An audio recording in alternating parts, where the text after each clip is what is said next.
ജോലിക്ക് പോകുന്നവർക്ക്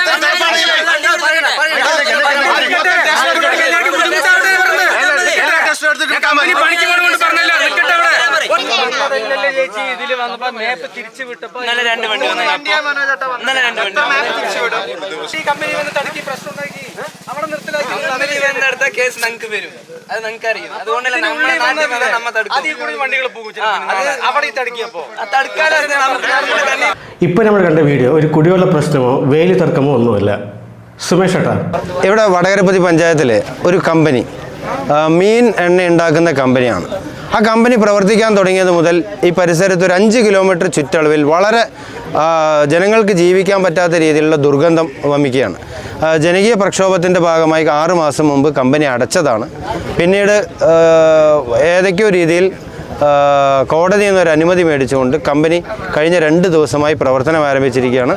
ഇന്നലെ ഒരു ജനവാസ കേന്ദ്രത്തിലൂടെ ആ മീൻ വണ്ടി വന്നതിൽ ആ വണ്ടിയുടെ ദുർഗന്ധം കാരണം ജനങ്ങൾ ഇവിടെ തടഞ്ഞു വെച്ചിരിക്കുകയാണ്. ഇന്നലെ രാത്രി മുതൽ ഇവിടെ തടഞ്ഞു വെച്ചിരിക്കുകയാണ്.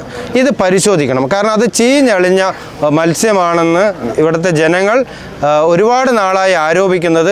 വളരെ ഇവിടെ അടുത്ത് നിൽക്കുമ്പോൾ ഞങ്ങൾക്കൊന്നും ഇവിടെ നിൽക്കാൻ പറ്റാത്ത അത്രയും ദുർഗന്ധമാണുള്ളത്. ഇവിടെ ചീഞ്ഞളിഞ്ഞ മത്സ്യമാണെന്ന് ജനങ്ങളുടെ ആരോപണം. അത് പരിശോധിക്കണം. അത് പരിശോധിച്ച് ഈ കമ്പനി ദുർഗന്ധമില്ലാതെ പ്രവർത്തിക്കുകയാണെങ്കിൽ മാത്രമേ ഇവിടെ ഈ പരിസരത്ത് പ്രവർത്തിക്കാൻ പറ്റുള്ളൂ എന്ന് ജനങ്ങളുടെ ഇവിടുത്തെ ജനകീയ വിഷയത്തിൽ ഇവിടുത്തെ രാഷ്ട്രീയ ഭേദമന്യേ ഇവിടെ മറ്റൊരു വ്യത്യാസമില്ലാതെ എല്ലാവരും ഒറ്റക്കെട്ടായി നിൽക്കും. ഇവിടെ ജനങ്ങൾക്ക് ദ്രോഹം ഉണ്ടാക്കുന്ന രീതിയിൽ ഈ കമ്പനിയെ പ്രവർത്തിക്കാൻ അനുവദിക്കില്ല. ഈ കമ്പനിയുടെ പേര് സഞ്ചാരി ഓഷ്യാനിക് പ്രൈവറ്റ് ലിമിറ്റഡ് എന്നാണ്. ഇത് സ്ഥിതി ചെയ്യുന്നത് ഒഴലപ്പതിയിലാണ്. സോ ഈ പ്രശ്നങ്ങൾ വരുന്നത് ആട്ടിയാമ്പതി, കിണർപ്പള്ളം, ഒഴലപ്പതി എന്നുള്ള വാർഡുകളിലാണ്. അവിടെ ഏകദേശം 15,000+ ആൾക്കാർ ജീവിക്കുന്നുണ്ട്. ഇതിൽ അംഗൻവാടി ഉണ്ട്, സ്കൂളുകളുണ്ട്. ഈ സ്കൂളിലെയും അംഗൻവാടിയും കുട്ടികൾ ക്ലാസ്സെല്ലാം വിട്ടിട്ട് പോകുന്ന സമയത്ത് ആ കമ്പനി കഴിയുമ്പോൾ വോമിറ്റ് ചെയ്യുമെന്നാണ് പറയുന്നത്. ഇത് പരാതിപ്പെട്ടിട്ടുണ്ടായിരുന്നു. നാട്ടുകാരാവട്ടെ രാഷ്ട്രീയക്കാരാവട്ടെ പരാതിപ്പെട്ടിട്ടുണ്ടായിരുന്നു. അപ്പോഴേ ഒരു ഹുങ്കില മറുപടി പറയുക. ഇത് പഞ്ചായത്ത് നേരിട്ട് കൊടുക്കുന്ന ഒരു ലൈസൻസ് അല്ല എന്നാണ് എനിക്കറിയാൻ കഴിയുന്നത്. സ്റ്റേറ്റ് ഗവൺമെൻറ്റിൻ്റെ ഈസ് ഓഫ് ഡൂയിങ് ബിസിനസ് എന്നൊരു പദ്ധതിയാണെന്നാണ് അറിയുന്നത്. അതിൽ കേരളത്തിലെ ഒരുപാട് സ്ഥലങ്ങളിൽ ഹോസ്പിറ്റലാവട്ടെ മാളുകളാവട്ടെ എല്ലാം കൊടുത്തു. നമ്മുടെ ഈ മേഖലയിൽ കിട്ടുന്നത് ഇതുപോലെയുള്ള ചീന മത്സ്യങ്ങൾ കൊണ്ടുവന്ന് എന്തൊക്കെയോ ചെയ്യുന്ന ഒരു കമ്പനി.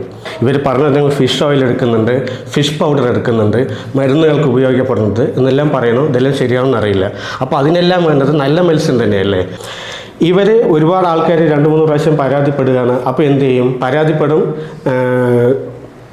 പഞ്ചായത്ത് ഒന്ന് സ്റ്റോപ്പ് മെമ്മോ കൊടുക്കും. സ്റ്റോപ്പ് മെമ്മോ കൊടുത്ത ഉടനെ ഇവർ നേരെ ഹൈക്കോടതിയിൽ പോകും. സ്റ്റോപ്പ് മെമ്മോ ഇതാക്കും. ഹൈക്കോടതിയിൽ ഇരിക്കുന്ന ജഡ്ജിന് അറിയില്ല ഇവിടുത്തെ അവസ്ഥ എന്താണെന്ന്. ഇവർ മത്സ്യം കൊണ്ടുവരുന്നത് എന്ന് പറയുന്നത് കോഴിക്കോട്, പൊന്നാനി എന്നുള്ള ഹാർബറിൽ നിന്നാണ്. അപ്പോൾ കോഴിക്കോട് ടു ഒഴലപ്പതി എന്ന് വയ്ക്കുക. ഏകദേശം എത്ര ട്രാവലിംഗ് ടൈം കാണും? അതും ഫുള്ളായിട്ട് ഐസ് നിറച്ചിട്ടല്ല വരിക. പക്ഷേ വരുന്ന വഴിയിലൊക്കെ ദുർഗന്ധം വമിക്കുകയാണ്. ഇന്നലെ നാട്ടുകാരെല്ലാം കൂടിയിട്ട് ഇത് തടുത്ത് അവിടെ നിൽക്കുന്ന സമയത്ത് അവിടെ ആർക്കും നിൽക്കാൻ കഴിയില്ല. അത്രത്തോളം ദുർഗന്ധം. അവർ പറയുന്നത് ഫ്രഷ് മത്സ്യമാണ്, അത് കുറേ നേരം ഉണ്ടാകുന്ന സമയത്ത് എങ്ങനെയാവുമെന്ന് പറഞ്ഞു. അതിൽ പുഴുക്കൾ ഉണ്ടായിരുന്നു. അപ്പോൾ അതിനെക്കൊണ്ട് ഇവരോട് ചോദിക്കുമ്പോൾ അവർ പറയണം, നമ്മളൊരു മാങ്ങ കൊണ്ടുവരുന്നു, മാങ്ങ ഒരുപാട് പഴുത്താൽ അതിൽ പുഴുക്കൾ ഉണ്ടാവില്ല എന്നാണ് ചോദിക്കുന്നത്. ആ ലോജിക്ക് എനിക്ക് ഇനി എന്തെന്ന് മനസ്സിലായില്ല. ഇതിൽ എനിക്ക് തോന്നുന്നൊരു വിഷയം പറയട്ടെ.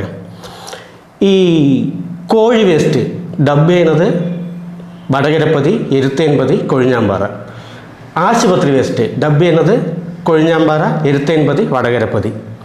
ഇപ്പോഴും മീൻ ഡബ് ചെയ്യുന്നത് വടകരപ്പതി, എരുത്തേൻപതി, കൊഴിഞ്ഞാമ്പാറ. ഇതെന്താ ഞങ്ങൾ ഈ 3 കിഴക്കൻ മേഖലയിലെ ഈ പഞ്ചായത്തുകളെല്ലാം എന്താ ഇവർക്ക് ഈ മുതലാളിമാർക്ക് മാലിന്യ സംസ്കരണ പ്ലാന്റ് ആണോ അല്ല സെപ്റ്റിക് ടാങ്ക് ആണോ?